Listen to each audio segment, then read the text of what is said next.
Shall we start? Shall we begin? I feel like my toes are losing circulation. Are they? Yeah, because I'm nervous. I was gonna say, is it the chair? No, it's because Do you I'm want to nervous. switch the couch? No, I'm fine. Okay. This is good. Okay. I just hope that you can hear us. Hope you can hear us. This is gonna be a very awkward, one-sided conversation. It's me talking, and then your voice like so far away that it's like you're yelling from across the street. I am the ghost. I'm the ghost. It's a little mouse. It's a little bestie. It's a little boo. It's our little ghost. Little animation. Our mascot. He likes to peep in. Peep in? He's a peeper. Pipe in. He's a peeper. No, he's not. He's a peeper. Don't say that about him. No, we just like to check in to make sure everything's okay. Oh, I forgot about my blessing that I wanted to say. Okay. I have a little blessing. I brought my crystals with me. I'll put them here. We don't have as much surface area, so I thought we did. It's okay. Here are my little crystals. So these ones are for protection and for good. grounding. Good. We're gonna be talking about ghosts And yeah, all the protections. some of these are Is tiger's eye? yeah, so for grounding. And then I brought my little. This one's also for protection. Obsidian. It's either obsidian or onyx, but I can't remember. It's one of them. It could be onyx because it's like super not see-through. I think it's onyx. And I brought because- my little carnelian heart, so it's for confidence. Is this the tiger eye? Yes, it is. Yes. You're Okay, so correct. I'm gonna be honest. I thought that was it, and that one is No, not, but you were right. We're still gonna get points for naming it. Yes. Putting it in there. Okay, I'll read you my little blessing. I made ChatGPT make this for me, but I edited. What else would we be doing? What else would we do? Okay, this is our like protection blessing and like good vibes blessing and like okay, I'll just read it. It's okay. This is so embarrassing. Okay, hey the wisp. It's really long, actually. It's not that long, honey. Okay. Did you see what you wrote for the the script? This is like short. 4 sentences. This is like a single breath. This is a Bible. Much. Okay. May the whispers of wisdom guide our words as we step into this sacred space of sharing. May the voices of those who need to be heard be found, and may those who need to hear find comfort and inspiration in these messages. With every listener who joins the journey, may you be blessed with clarity, love, peace, and courage. May the positive energy we put forth return to us and those listening by tenfold, and may this podcast be a loving beacon of light, connecting hearts, minds, and souls across time and space. So it is, and so it shall be. I love that. I think it's so cute. Did you write that? Well, you said ChatGPT helps. Okay, but... listen. Let's get started. Okay, I'm ready. Oh, I wonder how many... Oh, it says how many minutes. Easy. Easy peasy. We have lots to talk about. It's not going to be fun to edit. No, it's okay. It's alright. It's okay. If you're listening to this, that means that we decided to post it. Congratulations to both of Thank you for being here. Thank you for being here. Congratulations to us for posting this. We did it. I'm ready. Are you ready? I'm ready. My stomach might gurgle and urgle Mine too. It's okay. throughout this. Did you finish your pizza pocket? All the pizza pockets have been consumed. Pre-recording pizza pockets. It's okay. Check. Coffee. Check. Tea. Huge obnoxious water bottle. Check. Crystals. Check. We're recording. Check. Okay, we're ready to go. Some of the names in this. Don't look at me. I'm pretty good at pronouncing names and such, but I'm not. So some if of I these offend are. somebody, I'm sorry. I'm so I am sorry. a math girly, Just not a word girly. not a word girly. Not I at don't all. do words, but Sorry, I I can do don't- numbers. I don't do words. I do numbers. Personally, I choose. I can do words. Numbers? No. Don't ask me. Don't ask me. You're my word girl. I'm your number girl. Yes, Balance. we balance each other. But this is cool, and you've never heard any of this stuff before, so No, you're gonna be that's gonna be. educating me. It's gonna be kind of cool. Teaching. Let's start. Okay. Okay. This. Oh, I don't know if I talk down like this. I fear. Will they be able to hear me? Yes. Okay. I just have to talk at a normal Wait. volume, a normal rate. Should I put my hair up? Tempo? I think you're overthinking this. I think I'm just okay. You're officially overthinking. I think. I'm just putting her hair up anyways. I have to, I'm nervous. This is how the audience gets to know us.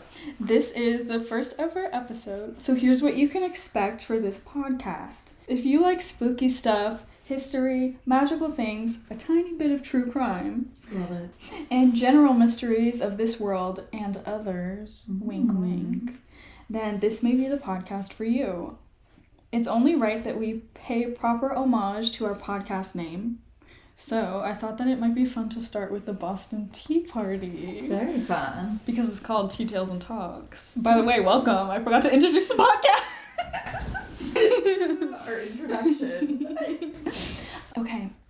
Welcome to Tea Tales and Talks, where we talk about spooky things, drink some tea, and try not to get too scared.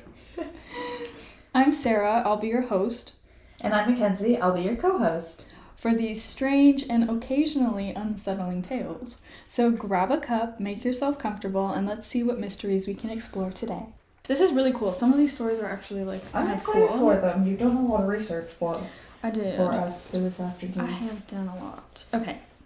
So I thought it might be fun for us to start with the Boston Tea Party. Great idea. Okay, before somebody turns this off, just give me a chance to explain. This is not a history podcast, although I really like history. This is a spooky podcast. I promised a spooky podcast, and that is something I will deliver, but of course we have to start somewhere. Okay, so let's start in 1770. Wow. What we know today as Boston, Massachusetts. For any history buffs listening to this, Turn it off. Don't turn it off. Please don't come for me in the comments. Please don't. Comments will be turned off. As you will be blocked. You will be blocked. Anybody who likes history, you're not allowed to listen to this. Sorry. Not that you'd really be listening to this. Okay, so 1770, Boston, Massachusetts. It was one of the 13 colonies before the states became the states became states after the American Revolution. I'm pretty sure. Listen, we're Canadian. We're Canadian. Don't. Especially don't put us on the American history. No, just please don't. I believe that is what the American Revolution was about, and gaining their independence from the British Empire. It was. So at this point in time, America was under British rule. Even Canada didn't exist yet. Like, we were, like, so far from existing at this point. We're, like, 100 years old. We're not even in the, like, invisible of gonna be born soon. Okay? Future thinking. Yes. 1770, Boston, the Massachusetts state, was one of the 13 colonies, okay? And it was under British rule. Okay. So basically, this was sort of a tense point in history, and that was because the quote-unquote Americans, because that's not what they were called at this point. They were called colonists. If you ever heard of colonization and colonialism? We love a good colonial architecture. We do. Colonial-based word. So they were called colonists. They weren't called, like, Americans. They weren't called people from Boston.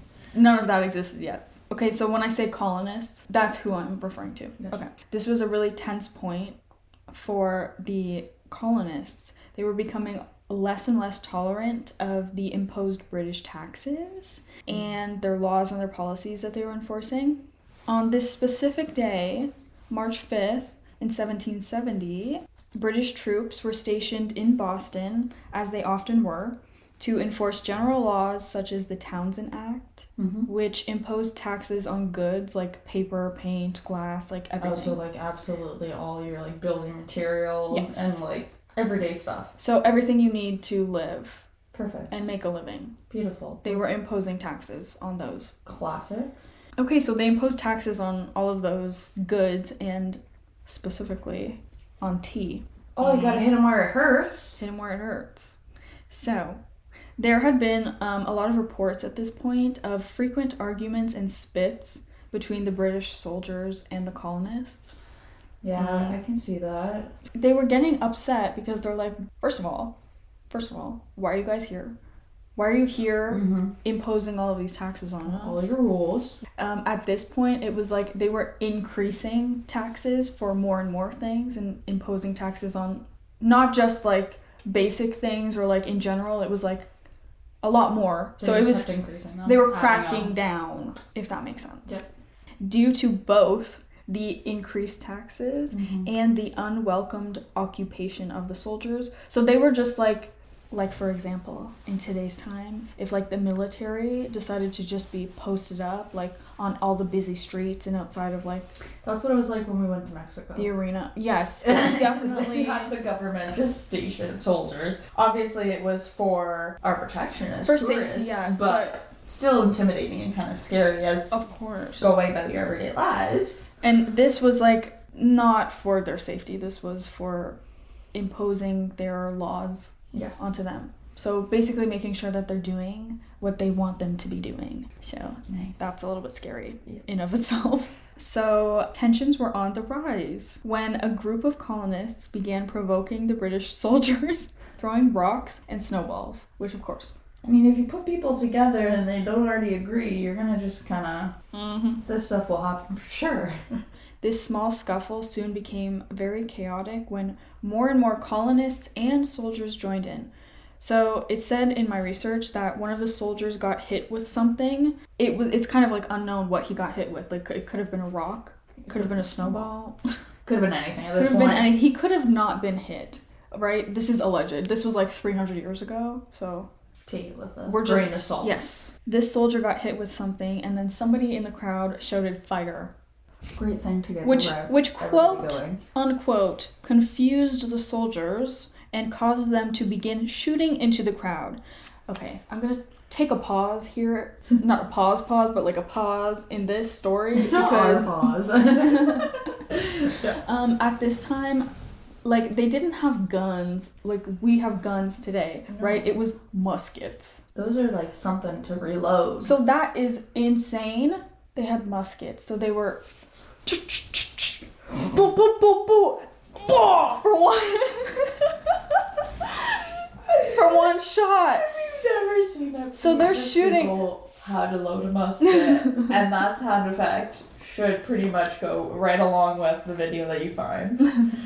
Just listen to this audio. It was maybe a little bit longer than that. I don't know. Probably. Somebody who knows history knows it probably took it took 35.2 seconds to load a musket, whatever. And muskets, they were not like bullets, right? No, they were like little They were like- cannonballs. Yeah, they were little cannonballs. So like obviously a cannonball, It's whether gonna blow it's you a away. foot in circumference. No.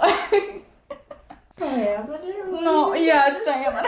Oh no. I told you I'm not good at math. She said, I don't know math. I don't know know. English. I know English. I know math. I couldn't even got that wrong. Or if it's like 2 inches, Oh yeah. but like a solid like ball of metal, steel. steel, whatever. It's like a solid ball, whatever. It's not a bullet. Okay, whatever. The point is, they were probably using muskets. If someone corrects me, go ahead.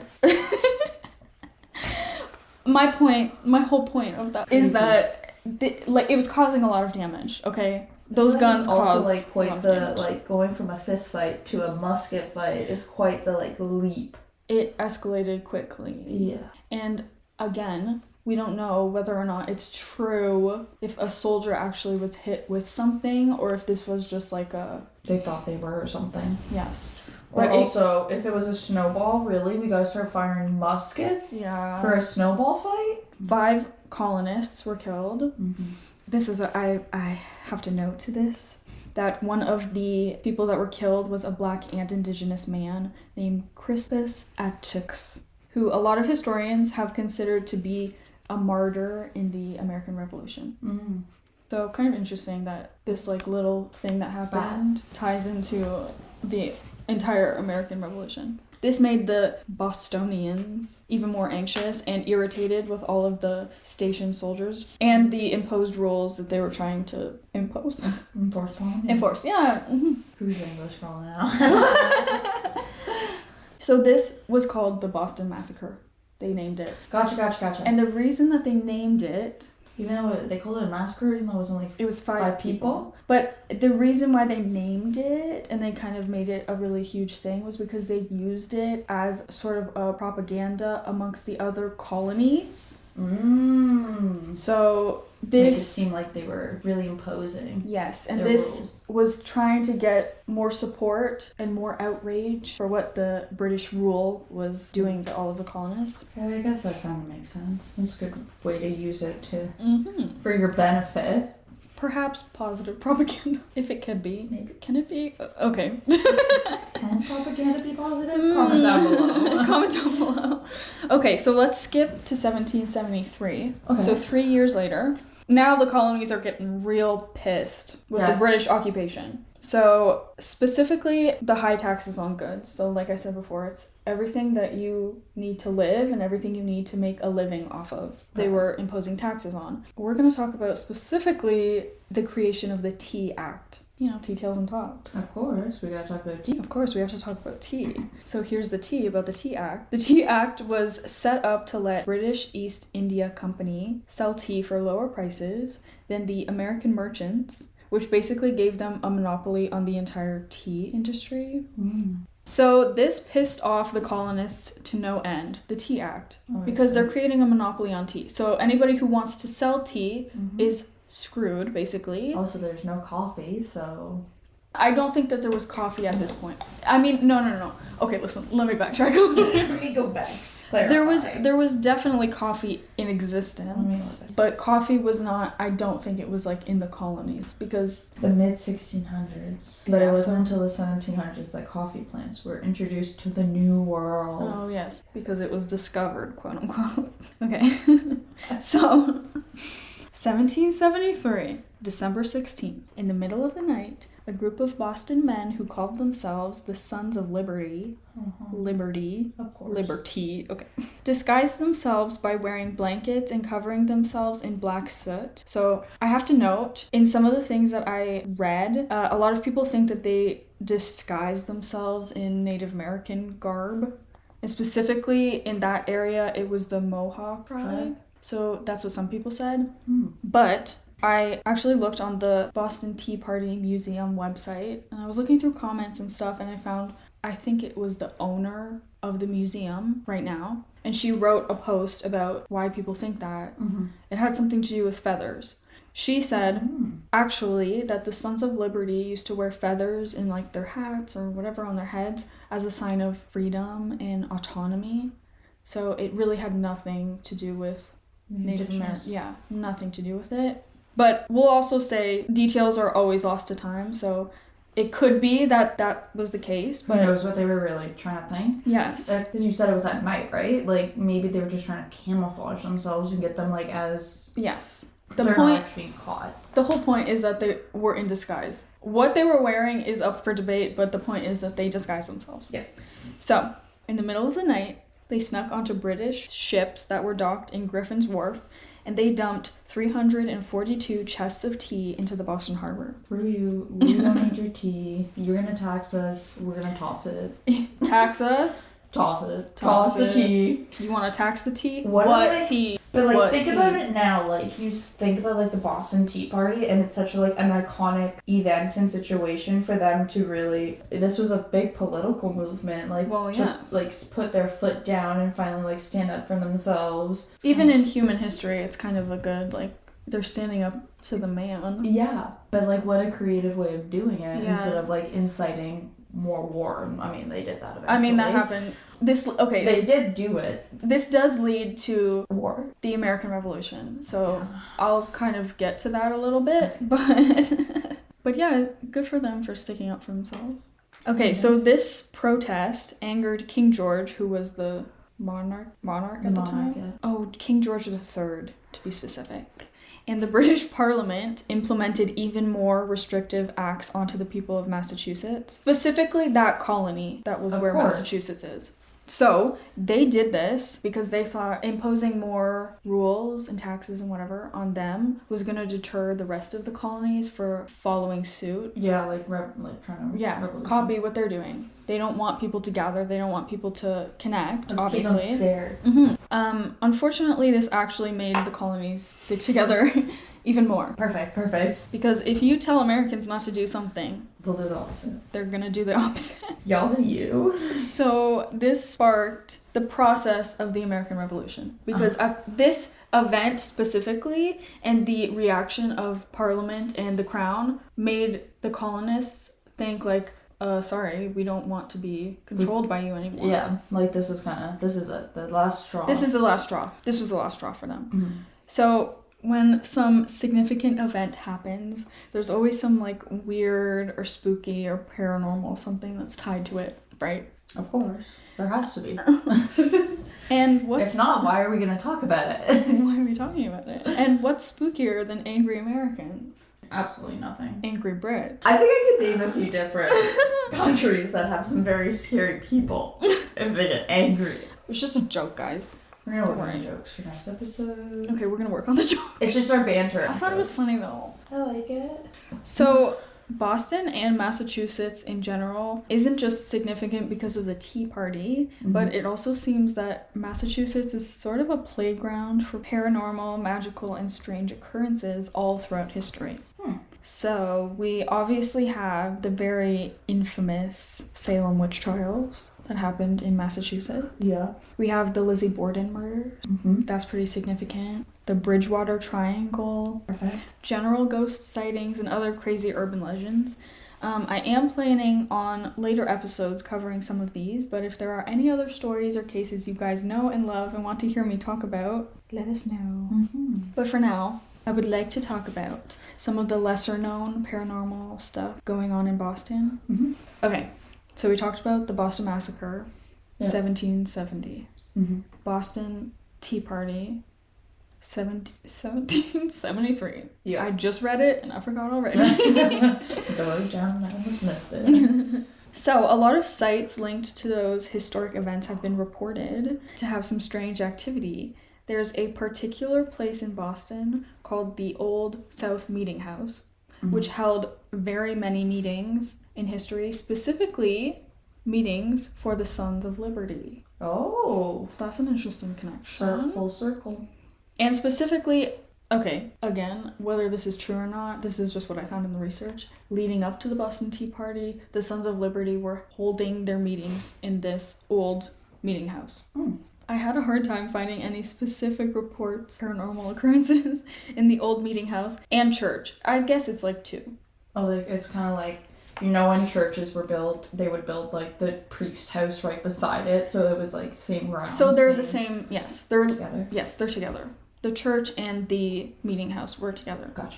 The only thing I could find was that people felt sort of an eerie feeling, which kind of is territory for an old building. Mm-hmm. But I thought that it was kind of cool that a bunch of significant people in history have been in those places and it's still standing today. Yep. Like 1770, that's a long time. Pretty cool. For North America buildings and events. That's pretty old.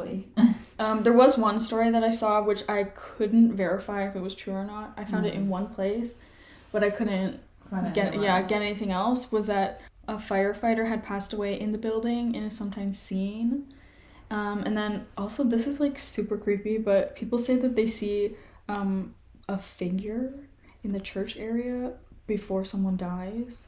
So like they'll see the figure and then like a couple days later somebody who goes to that church dies.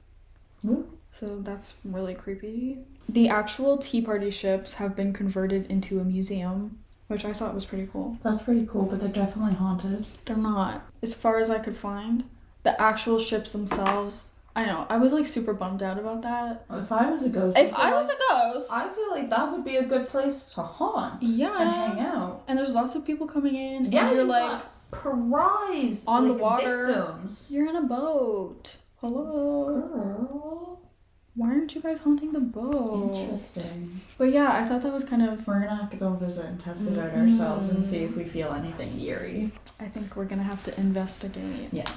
I believe it's haunted. It's a gut feeling, guys. It's a gut feeling. There's not based on anything, just my gut feeling. It should be haunted. Then we have the Boston Commons, which... That sounds really familiar. When I was doing the research, I was like, I've heard of this before. So basically, it's like a huge park / memorial / cemetery / walking path / terrifying? green What? Haunted. Yes. Haunted park. Interesting. Okay, I'm looking at a picture. This is pretty. It's beautiful.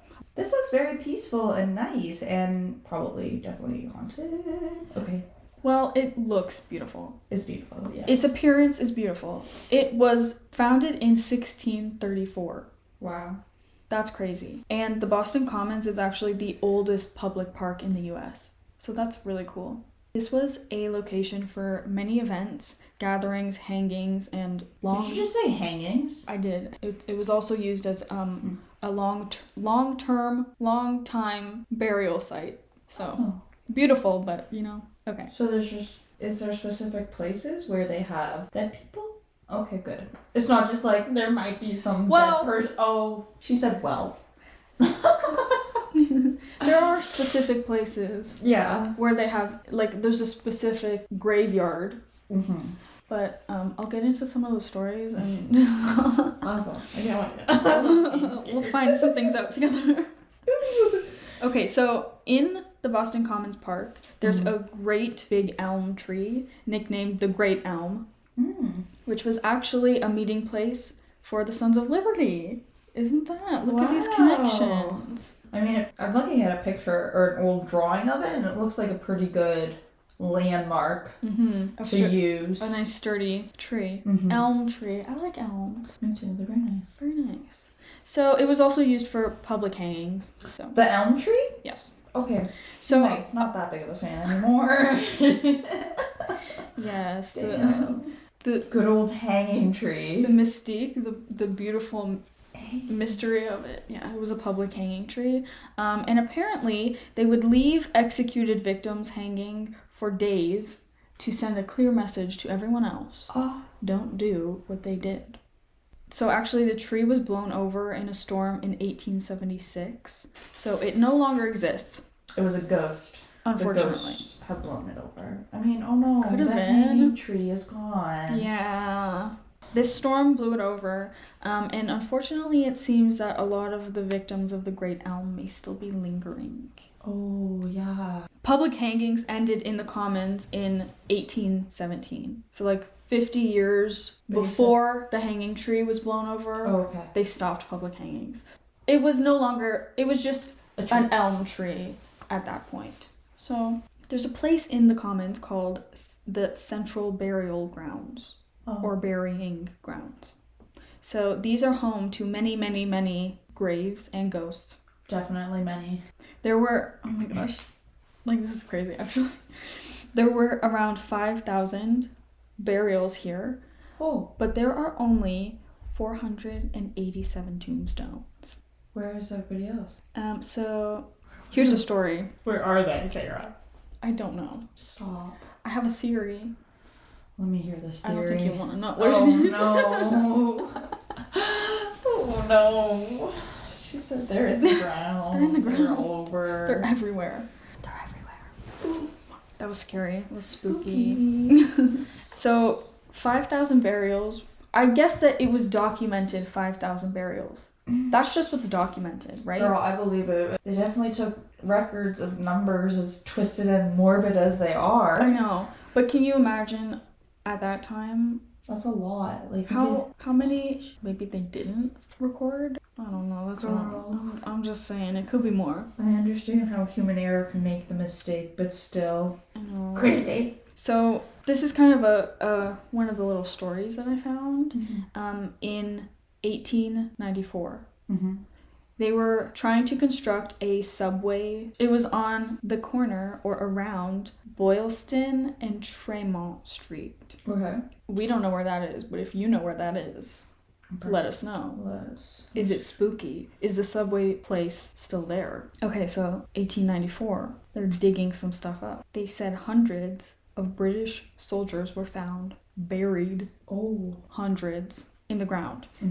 They were then moved and put into a mass grave. A mass grave. That's always horrible. Disrespect. I'm laughing not because it's funny, but because I cannot believe it. While they were digging up all of these bodies, while this construction was happening, for whatever reason, people kept coming around to ogle at the dead bodies. Mm-hmm. Okay, if you know about history stuff, back then, they didn't have much entertainment. So things like public hangings were like a social event for people. Yeah. That was their entertainment. So coming to look at these hundreds of bodies that were just dug up, people were like, I have nothing going on. Literally, I have nothing on this Tuesday afternoon. Ooh. Let's go look at some dead bodies. bodies. Bring the family and look at a pig. Bring the kids. Bring the kids. Load them up. We're looking at some dead bodies. We're going to the Book Commons. I also found that there were some young men who were taking some of these bodies, which I think at this point they were skeletons, so I don't really like to say bodies because I feel like that implies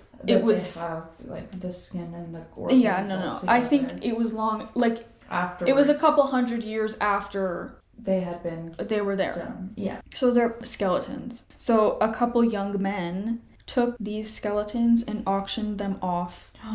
Yeah. So there was quite a bit of disrespectful practice when it came to burials and death in general in this area, which I think is an explanation for why so many spirits are not at rest in this place. I would believe it. If that was me, I would be a little upset too. I think I would be... And I would be haunting. I would be angry. I would be haunting. A lot of visitors and people who walk through the Boston Commons say that they have an eerie feeling, like they're being watched. While walking around the graveyards, they also feel as if they're being crowded, and there were some reports of feeling like they want to leave, but they're not able to. Trapped. Like they're trapped. So that's a little bit... eerie. That feeling of like, there's nobody around you, but you feel like you're crowded by people. I'm claustrophobic. Me too. I cannot do that. No, I would not be enjoying that. We will maybe skip that. Okay, let's skip it. Let's skip Boston Commons. On the trip. Our tour will be... On the investigation. Less the Boston Commons, because like the old elm, I'm looking at pictures and it looks like a beautiful tree, but then thinking about what was going on there, I'm like, it's not a beautiful tree. This is actually... atrocious. It's like something looks really, really beautiful and put together, but like behind the curtain. Like when you know what the truth is. Yeah. Let's skip that one. Next story. There also is said to be a ghost of a woman named Mary Dyer. She was hanged in the mid-1600s for her Quaker beliefs. Can you look up what Quaker beliefs are? Mm-hmm. Okay, Quakers seek to experience God directly within ourselves in our relationship with others and the world around us. Quakerism is a way of life rather than a set of beliefs. It has roots in Christianity, and many Quakers find the life and teachings of Jesus inspirational. At this point in time, religion was like a super big thing, right? Oh, they don't practice baptism or celebrate the Eucharist, which is...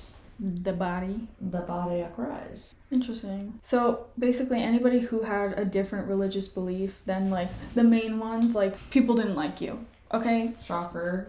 Big shocker. Also not uncommon to see now. So she was hanged for her Quaker beliefs. And a lot of people have said they've seen her ghostly apparition walking around. Another well-known sighting is of a woman in black roaming around the graveyard. Though it's not known who she is or why she's there. Maybe because she's like a widow grieving or something. Perhaps. That's actually a really good point. But I think it's interesting that a lot of people have seen her. Mm-hmm. It's not just a couple accounts. Like it's one of those reoccurring, like, iconic ghosts. But there's no... spirits. There's nothing recorded about her. Do you think they prefer ghosts or spirits? I like to say spirits just because I will say ghosts. Yeah. But I feel like ghosts is a little bit like kitschy. Does that make sense? Like, oh, it's a ghost. I think spirits, to me, it ties in more of like a supernatural being. Yes. I think it's also maybe good and bad. Like a little bit good and bad. More respectful, perhaps, to say spirit than to say ghost. Yeah. We'll figure it out. We'll figure that out as we go. Okay, there's another story from the Boston Commons. This one is creepy. This one I couldn't verify completely as well, but I saw it in two places that someone was talking about this story. There's one report from the 1970s of a man walking through the Boston Commons when okay, I'm going to preface. I'm assuming this happened at night because I cannot imagine this happening in broad daylight. There's no part of me that can imagine this happening in the light of day. Okay. That being said, he reported that a little girl appeared in front of him. Oh. He said she was dressed in dirty clothes and looked sickly pale. He tried to turn away from her so he could continue on his walk, but everywhere he turned, the little girl would appear directly in front of him. He claimed that she also pulled his keys out of his pocket. Oh. Though it's unclear if this is actually paranormal or just weird human behavior. What do you mean weird human behavior? Because, I think it was a ghost and not an actual person. Listen, I like to debunk things. Uh-huh. I'm so open-minded and I believe in, ghosts and everything. I believe in everything. But I also like to debunk things. So, in the 70s, people were on drugs. Okay, maybe this little girl wasn't, but... This man was on some trippy... Maybe he was on drugs. Maybe he hallucinated her. Maybe, but... Maybe it was just... Have other people seen the girl? There was nothing about that. I didn't see anybody say that. But he said it felt like she was trying to keep him from leaving. So that's kind of an interesting connection because other people said about feeling... Same feeling there. Crowded and trapped. So that's kind of a creepy thing. Yeah. Maybe we do need to go there. I don't want to, but maybe we should to test. To test to prove. Oh no. Oh no. Oh no. Well, why would you do that? Okay, so some of the other general things, people have said that they've seen spirits floating above the graves in the general burying ground cemetery. Yeah, I see that one happening. There have also been a couple of reports of ghostly figures, of 2 Victorian-style women walking through the park and disappearing as quickly as they were seen. I would love to see something like that. That'd be cool. Just like a quick a real apparition. Sliding. Just walking or something. Not in my house. No. But no. But out and about. Out and about would be fine. I don't want to see it anywhere that my place of work, my home. No. Where I spend my time. No. If I'm visiting. Let me put out a disclaimer. I don't want to be spooked. No. At home. Please don't spook me at home. But at the park? Victoria Park? Walk past me. Go. Walk past me and disappear. I want to see that. I want to see a Victorian lady. That's not a ghost. It's just the people upstairs. Sorry, upstairs. This upstairs tenant thumping. Please stop thumping. So, basically every part of Boston has some sort of historical significance to it, or a little bit of supernatural associated with it. I want to tell you a couple stories that are born in Boston. Okay, queen. Mm-hmm. Wherever there is a historic haunting, there's always a mention of a lady in white. Mm. Have you noticed this before? Mm-mm. In nearly every place that I have read about or watched or whatever, any place that's haunted, there's always a mention of a lady in white. Why do you think it is? I don't know. That's a good question. Symbol or visual for haunting? Be. Maybe that's the easiest way for some spirits to manifest themselves.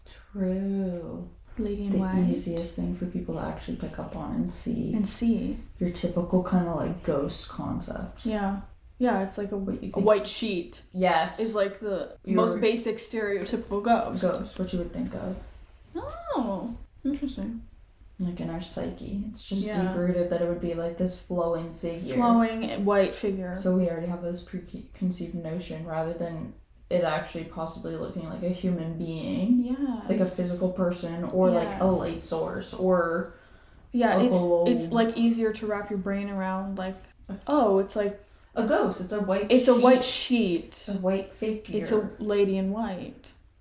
Interesting. I don't know. I'm spitballing. We're spitballing here, folks. I think we're pretty smart. Big brain.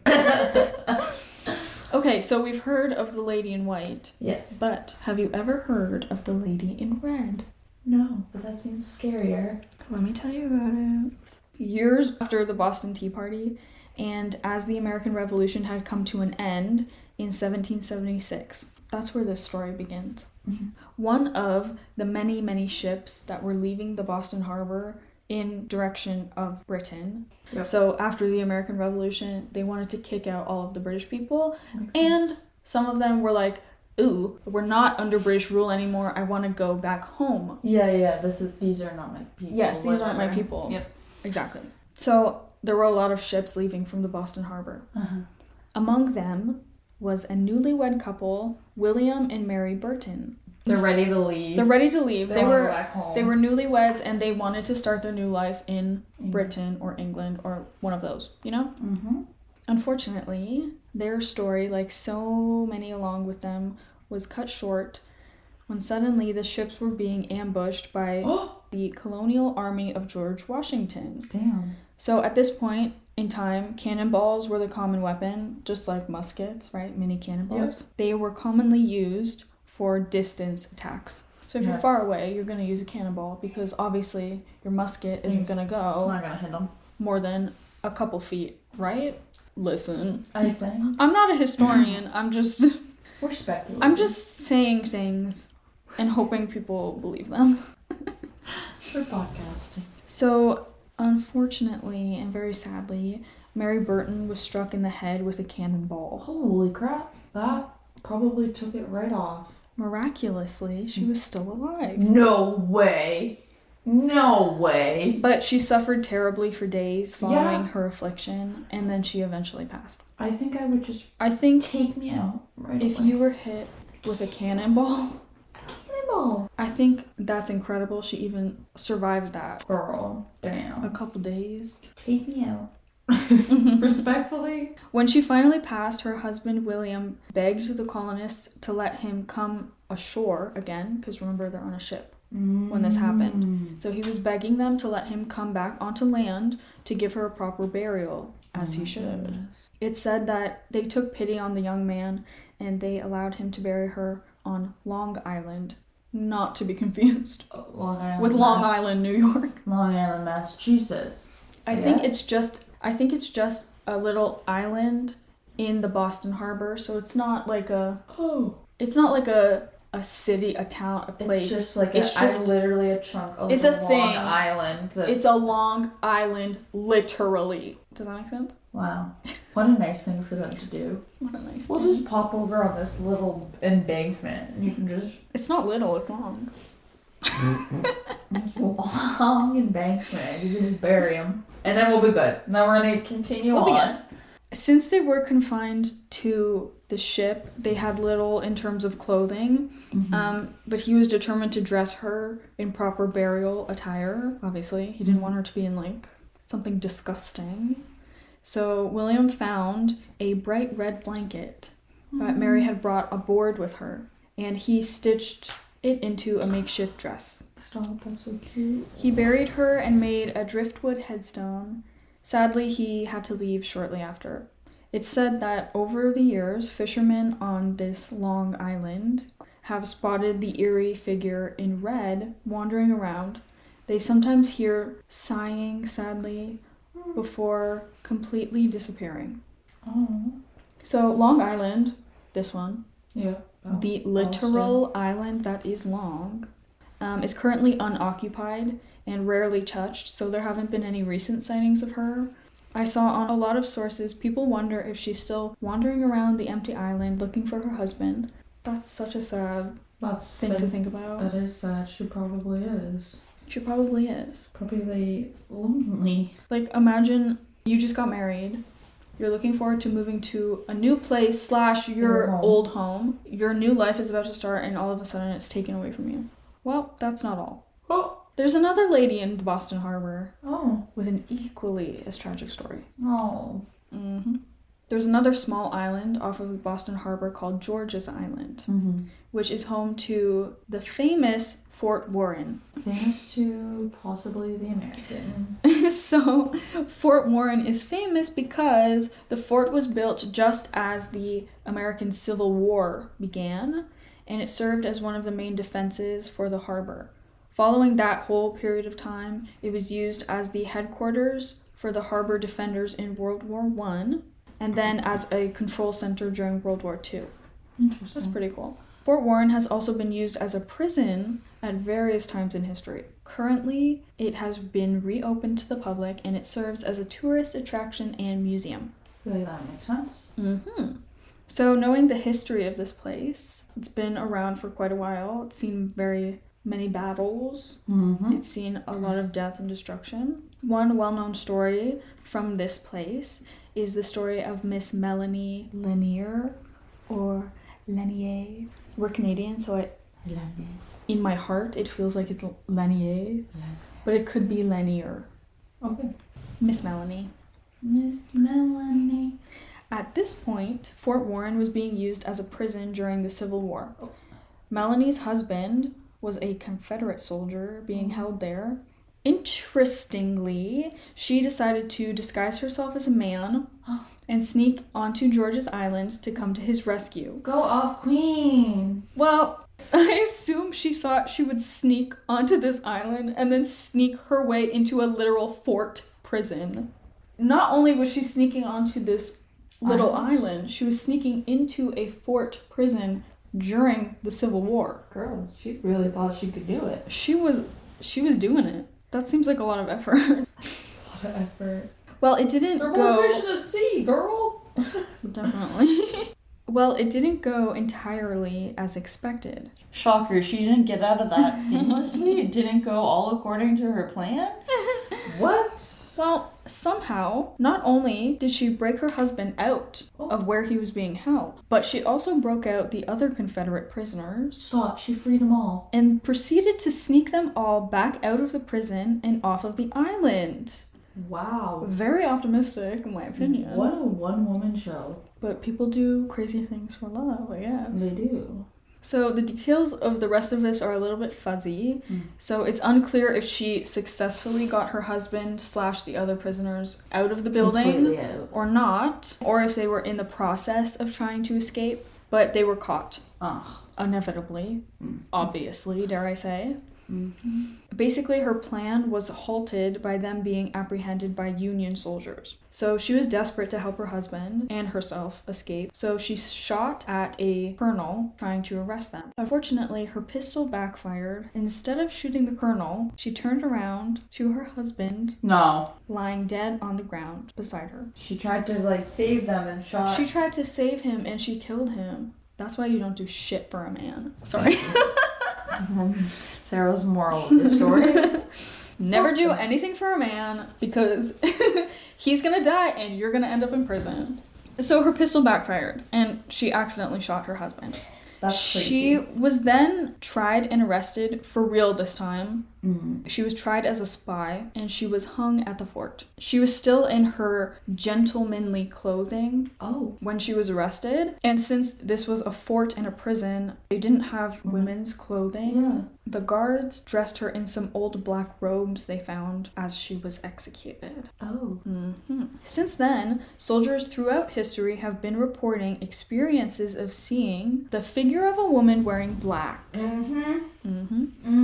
Others have also seen, on occasion, phantom footsteps in the dirt that seem to start and end very abruptly and lead to nowhere in particular.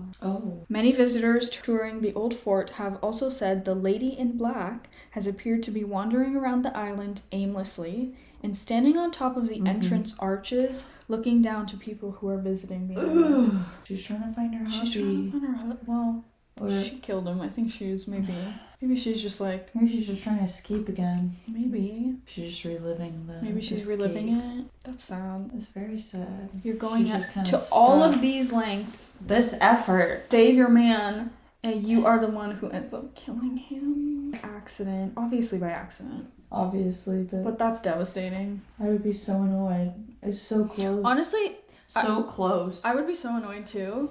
You just went through all of that. All of that effort and time and struggle. And not only did she help to release him, but the other people too. The other people. And they thought, we're good. We're good. We got this. We got this. We are on the escape. We are escaping. And then... she got both of them killed. Because they hung her. Yeah, because she's a spy.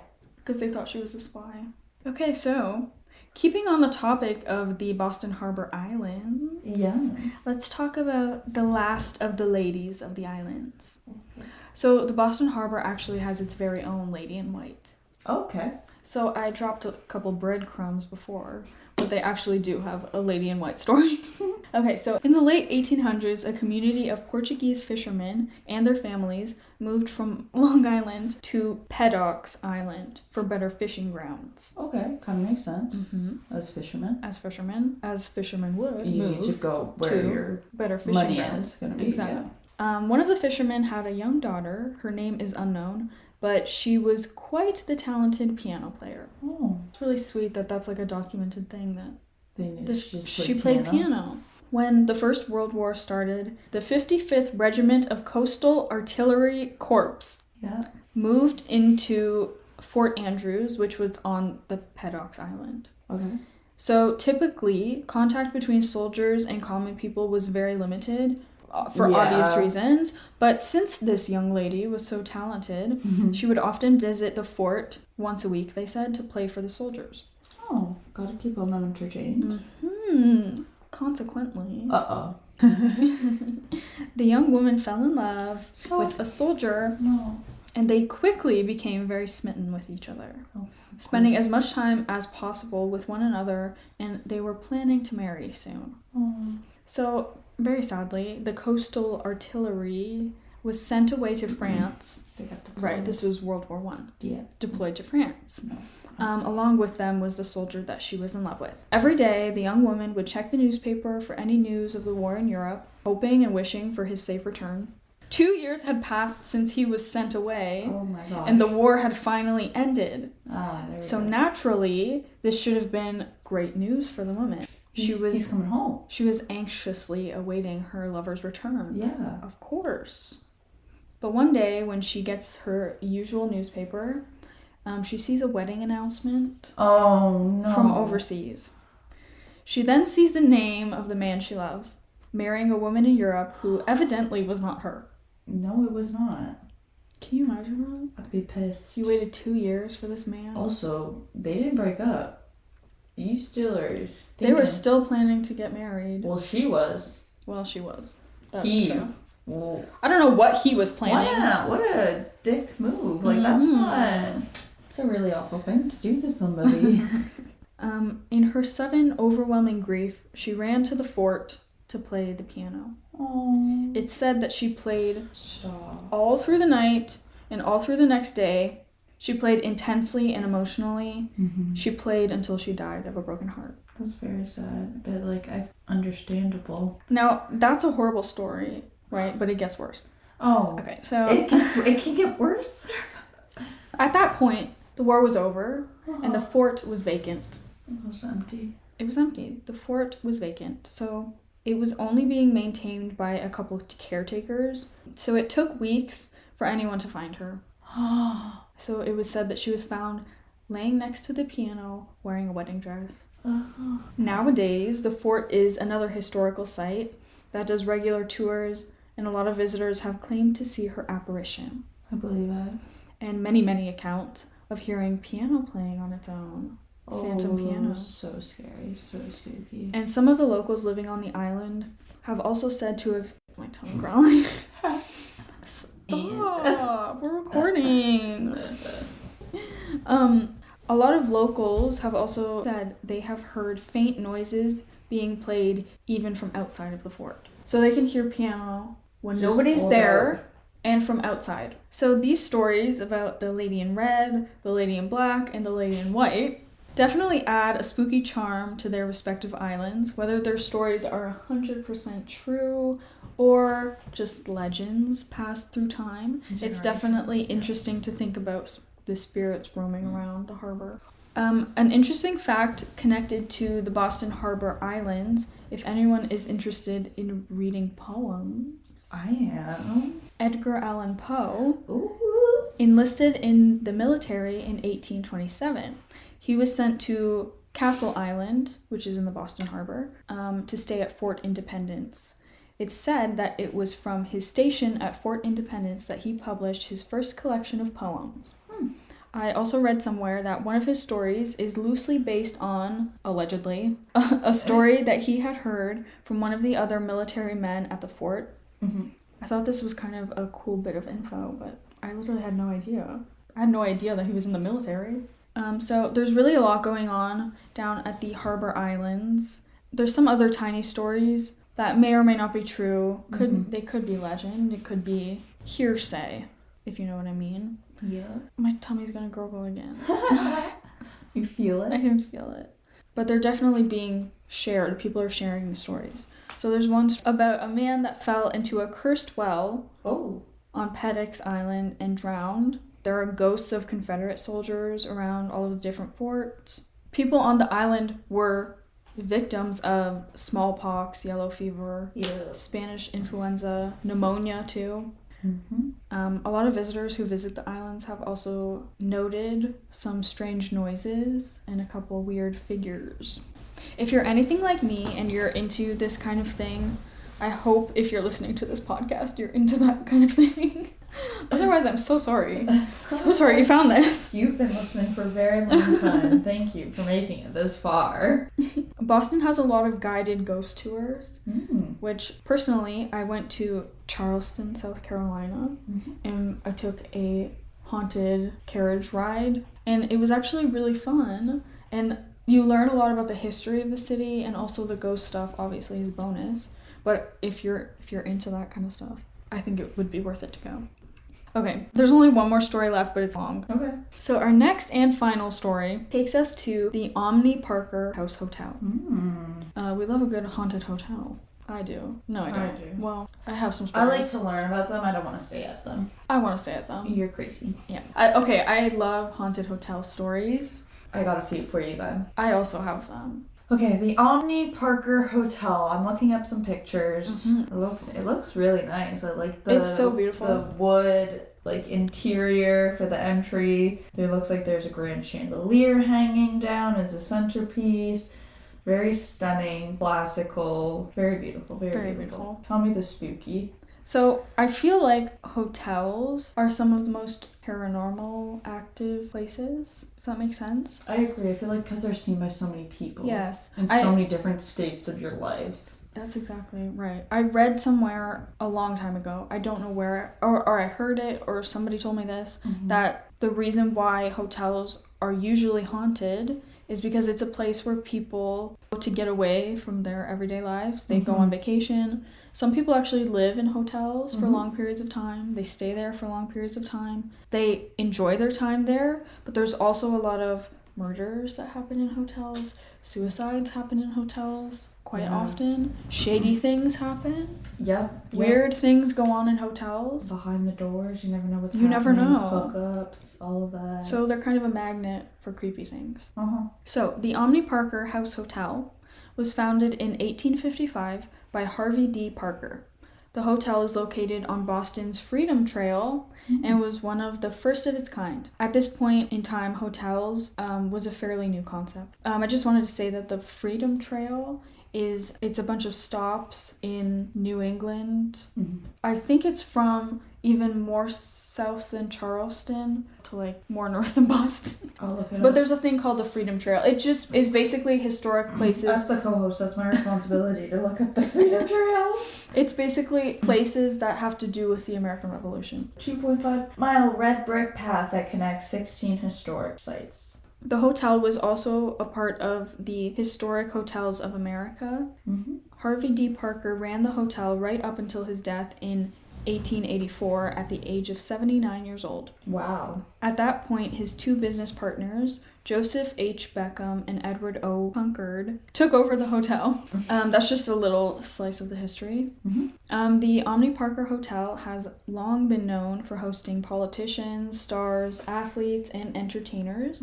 Some of the most notable names of guests throughout the years include Babe Ruth, Franklin D. Roosevelt, John F. Kennedy, Bill Clinton, Charles Dickens, Judy Garland, Stevie Nicks, Rachel Ray. I think she's a chef. I know who Rachel Ray is. Thank you for the clarification.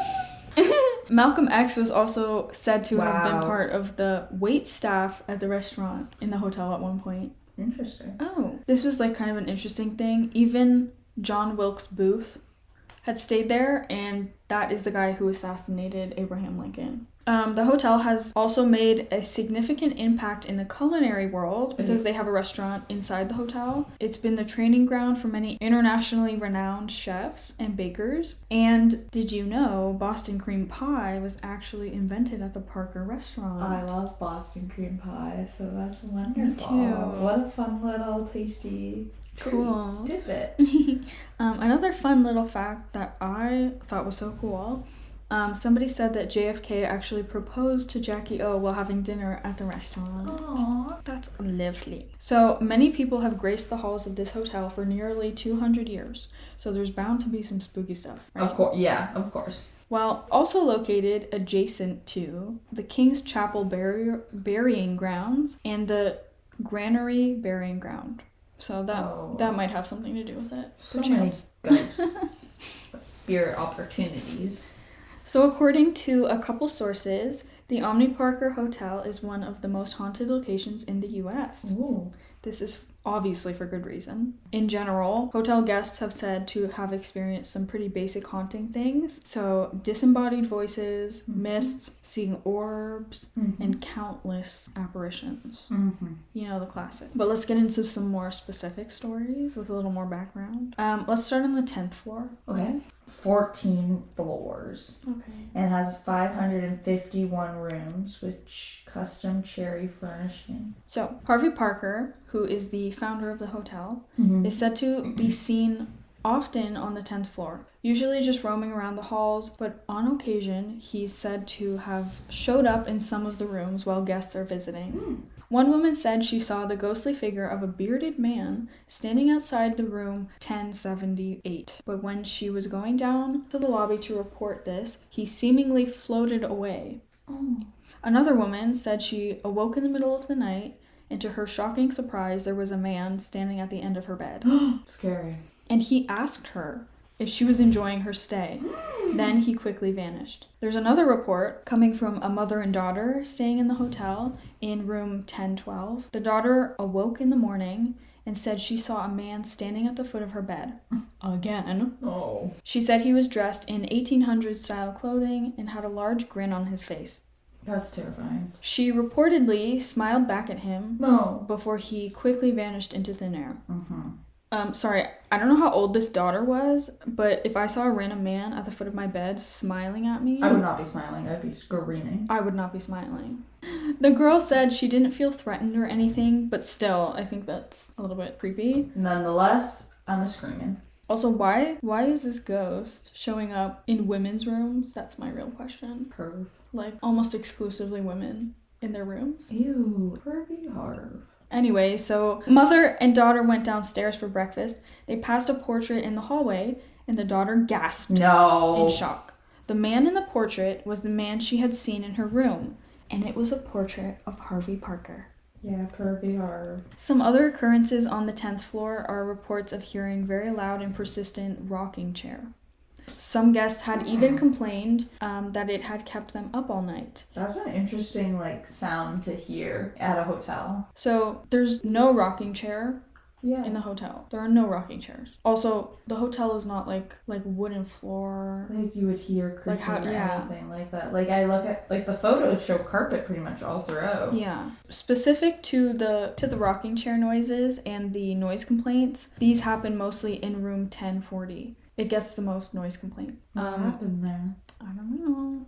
There's nothing. I couldn't find anything. Nothing specific, but it's in that room that people are hearing odd noises. People have also seen orbs floating around the hallways on the 10th floor that show up and disappear completely at random. Okay, let's go down to the 3rd floor now. Okay. Perhaps the most notorious of sightings of Charles Dickens. So remember when I said a lot of culturally significant people have stayed here? Well, one of them was Charles Dickens. He didn't just stay at the Omni Parker Hotel. He actually lived there for a few months, over a couple of years. Interesting. Some people have said that actually he wrote and debuted his famous book, A Christmas Carol, there. Wow. So because of his long stay, a lot of people have claimed to have seen his spirit. There's even a mirror in the hotel. I'm not sure if this mirror is actually on the 3rd floor, but it's in the hotel. is called the Charles Dickens mirror. So yes. I read... This one named after. I read that one guest tried it. Apparently, if you say his name 3 times in the mirror... No, bitch, nah. Nah, This is not Bloody Mary. You're asking for it. Like, you're asking. You're literally asking for something spooky to happen. So I read that one guest tried this, and she said she had trouble breathing for some unknown reason afterwards. Allegedly, elevators in the hotel routinely are called to the 3rd floor on their own, while nobody's waiting for them and no buttons have been pushed. Or they stop on the 3rd floor, seemingly at random, on their way up to other floors. Interesting. In the 1800s, there was an actress that stayed on the 3rd floor. Her name was Charlotte Cushman. So she had apparently stayed at the hotel at the height of her career. She was in a lot of plays, and she actually played both female and male roles. And most of her things were Shakespeare. Cool. Most notably, she was in Hamlet. Oh, love it. Oh, and Macbeth. Many guests believe to have seen her still roaming the halls. People believe that it's her that keeps calling the elevator to the 3rd floor, perhaps to get someone's attention. The same reports of a rocking chair sound are also noted on the 3rd floor, but the 3rd floor is the main attraction of the hotel, specifically for room 303. Tell me about room 303, girl. So, room 303. Oh, no. Probably the most notorious part of the hotel. There's also quite a bit of action going on in this room. Oh, girl. Tell me the action. Dun, dun, dun. So let's start with the general common occurrences that guests have experienced. So a lot of people have reported smelling whiskey and cigars in the room, even after the room had been cleaned, like just cleaned, like the maid just cleaned. That's weird. Housekeeping just went through and they're still smelling. smelling. Is something to like that. That's weird. Interesting. A little bit weird, but perhaps could be explained away. It's such an old building. There's carpet, there's wallpaper. It's wood. It's old. It holds the smells. It's holding stuff. So Okay. People have reported sounds of laughter from the next room. That's just creepy. Seeing orbs in the room and in the hallway outside of the door. Whispers coming from the other side of the door. No. I wonder what they're whispering about. So there is actually a story attached to this room. A documented story. The story of this room is that a liquor salesman had killed himself in this room. Oh. Which I guess people connect the smell of whiskey and cigars. That's the story. That's the whole story. That's it. There was nothing else. It was just that there was this liquor salesman who came to this room and he ended his life there. What an Interesting. So room 303 is also said to have been the inspiration for Stephen King's novel 1408. Kind of interesting. If you're into Stephen King. So as of today, room 303 is unavailable for guests to stay in. And they're currently using it as a storage room, but it's unclear whether or not this is because of the activity or for some other reason. So that's kind of cool. That's interesting. So I found some Reddit stories about this hotel. I love Reddit. The hotel is also on the architecture porn subreddit, which love. It's a beautiful hotel. But some of the spooky stories that I read about, nearly everyone that talked about their experiences at the hotel said that they saw orbs. Like, some with their own eyes, but, like, a lot of time when you take pictures, they like to show up. Yeah, they like to show up in pictures a lot. Some Redditor had said they heard furniture moving on its own in one of the rooms. Oh, one guy said he even felt someone whisper in his ear. What? Nope. No, thank you. No thanks. I'm out. We'll skip this one too. That's scary. So obviously hotel staff is used to this sort of thing because, like, okay, it's... I couldn't work there. I don't know if I could. It's known for being haunted. Yeah. You know what you're getting into when you're working there. Like, let's be honest. Yes. You should know. So a lot of the things in the Reddit stories that I found were people were telling the hotel staff about this stuff and they just didn't seem to care. Which, I mean, can you blame them? Not really, no. If that's like your daily experience at work. I feel like I also would just need to be like, nope, not gonna listen. Just, it is what it is. This is my work. This is not it's not maybe worth putting that, like, much and mental attention to it to, like, spin yourself crazy. Exactly. And how surprised are you gonna be if you work at a haunted hotel and people are telling you spooky stories? Like, how surprised are you really gonna be? Okay, cool. I tried to kind of move through the list of the most haunted places in Boston, and there were a few interesting stories, but, like, literally in every part of the city. Just different, like... There's any place that you look up in Boston, they're gonna have some sort of a historical significance or paranormal something. I feel like there's a lot that happened in that city. A lot happened there. There are a few cases that I didn't touch on. One of the most famous being the Lizzie Borden house, which is in Boston. Mm-hmm. I want to save that one for later because I think it's worthy of its own episode. There's so much documented experiences and paranormal investigations and history that goes along with it. Why are there so many weird things happening in Massachusetts? Like with I've seen all the shit. The Salem witch trials, with the Boston Tea Party, with all of this stuff. Kind of an interesting thing to think about. Maybe it's just like a hub for paranormal energy and activity. Like, it just, like, you know how you have, like, your wayward geographical bounds? Maybe there's just some sort of power line geographically that's running through and it's like a paranormal thing, and it's literally just a hub, like New Orleans or something like that. And throughout the world there's different, like, points on the map, on the globe, and it's just like, this is a really good spot. I don't know, maybe it's like it could be. Maybe it's a portal. The other side, there's, like, paranormal worlds. Yeah, they just come out through there. Ooh. I hope they don't just come out. I have another little thought-provoking question. Does tragedy cause strange things to happen, or do the strange things cause tragedies to happen in one place? That's kind of like the famous chicken or the egg. I was just gonna say chicken or the egg. If a lot of bad things are happening consistently in one place, and there are paranormal things attached to it, is it because of all of the tragedies, or is some of the paranormal stuff causing some of those things to happen? I don't know. It could go back to, like, the ley lines and having, like, a hub, and it's just, like, the weird energy. That's just a little more food for thought, okay? We don't need to answer all of these life questions. I don't think we will be able to answer those, unfortunately. They're just speculatory. Just speculating. Okay, so listen. That's a lot for the first episode. And I don't expect anyone to have any answers for these questions, but it might be fun to explore these questions and theories as we go. That's all for this episode. I really hope this was at least a little bit entertaining for you and that you learned something new. We may not structure episodes this way. This is just our first one. We're feeling it out. I really would like to focus on more popular cases in the future and dedicate whole episodes. Sometimes I'd like to sprinkle in a couple of, like, multiple story episodes, if that makes sense. So, like, 10 stories in one episode with a theme.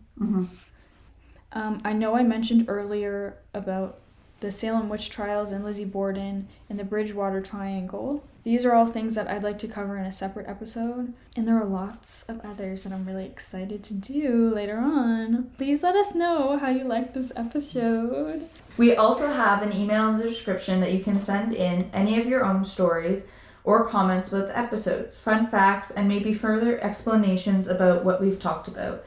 In between every couple of main episodes, we like to break it up into shorter, more laid-back kind of episodes and series, with us answering questions and not reading personal stories. Thank you so much for listening, even if you've only made it in a couple minutes before realizing our voices are annoying.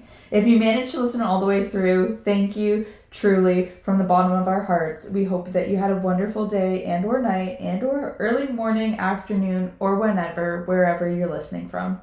I hope really good things happen to you today. Alrighty then, well, until next time, my twitchy witchy friends, stay spooky and don't let your tea get cold.